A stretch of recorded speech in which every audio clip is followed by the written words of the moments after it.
Matthew Lau, L-A-U, one of my favorite columnists these days. I read him in the National Post and the Epoch Times. He's got a column, first greenwashing, now diversity washing. Like the pervasiveness of greenwashing, high ESG scores for diversity washers highlight the analytical looseness underlying corporate social responsibility. But an even more fundamental problem is why diversity should be linked to social responsibility in the first place. Employer diversity initiatives that reduce racial intolerance and other forms of unfair discrimination in the workplace are certainly beneficial. And in cases where these benefits, in terms of attracting and retaining workers and improving employee morale and productivity, exceed costs, they're profitable too. But increasing racial and gender diversity is not per se beneficial. And a lack of diversity is not always evidence of discrimination or mismanagement.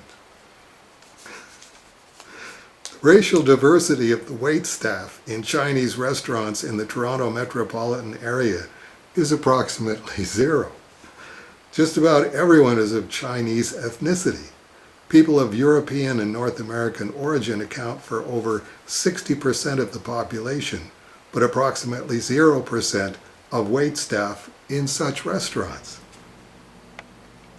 People of East Indian, 11%, Caribbean, 6%, and African, 5% origin are similarly underrepresented. Yet this complete absence of racial diversity is not evidence of Chinese restaurant owners' corporate social irresponsibility or bad management, but simply reflects the facts that Chinese workers on average have better knowledge of the language, cuisine, and culture, and are likelier to want to supply their label to Chinese restaurants. If the restaurant owners tried for higher ESG scores by forcing the ethnic makeup of their staff to mirror the general population, this would be bad business management and, perversely, almost certainly require them to engage in unfair racial discrimination in hiring. When Matthew was on his game, Matthew was on his game. And this is the time that I thought he was definitely on his game.